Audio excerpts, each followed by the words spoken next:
LiteFinance, the Hello, it's Monday, November 6th, and it is a time to start the market forecast for this week, where today we will focus on the analysis of gold. Starting with the calendar as always. Okay, so today we will get PMIs from Europe from various sectors. On Tuesday we will get a RBA interest rate decision. On Wednesday, Germany inflation data, crude oil inventories, and Fed Powell speech at interesting conference. So this one I recommend you to listen. On Thursday we will get initial jobless claims and again Jerome Powell, but this time this will be a discussion with him on policy. So this one as well will be important to listen to. Finally, on Friday we will get UK GDP. So as you can see, this week is not as packed as previous one, but still we can't be sure if something will not happen during the work days in terms of a political important event and so on. You know what I have on me, of course. Okay, so now let's discuss fundamentals for gold.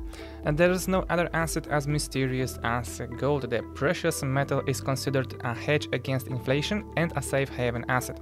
However, the XAU-USD quotes fell even if the US consumer prices reached their highest in a few decades in 2022. Conversely, they grew along with the S&P 500 in the first half of 2023. Autumn brought us even more mysteries. Gold soared above $2,000 an ounce on growing bond yields and a strong dollar and stopped when those processes reversed. What's going on? Up to October, investors were sure that the gold price reflected the value of money.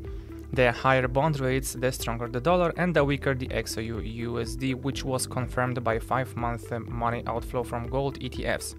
However, something went wrong in the middle of autumn. The yield on 10-year treasuries exceeded 5% for the first time since 2007. The greenback strengthened, and gold headed for $2,000 an ounce instead of falling.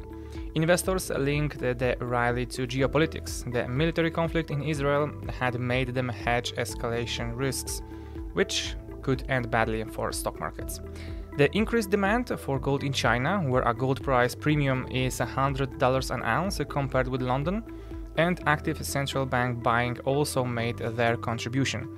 According to WGC, central banks bought 800 tons of gold from January to September amid de-dollarization, 14% more than a year ago value. Remember that 2022 was a record year for gold buying, with China, Poland and Singapore starting out as leaders. However, after bond yields started falling and Israel broke into Gaza, which was a pure escalation, the XAU-USD quotes stopped growing. There is an opinion that the rally was based on not only on the Middle East crisis, but also on investors' concern over the US budget deficit. Thus, gold ignored growing bond yields.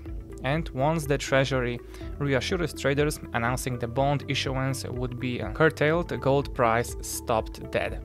Another factor is investors' reluctance to rush. The Fed's future decisions are subject to incoming data. The longer the US economy remains stable, the higher the chance of keeping rates at plateau. Conversely, any indicators of the US labor market's cooling will increase the chance of dovish turn, drop bond yields, and weaken the US dollar. Gold could profit from that. So, a weak jobs report for October was a reason to buy gold with a target of $2,040 an ounce. And okay, that will be all for today. Thank you guys for watching, and till next week.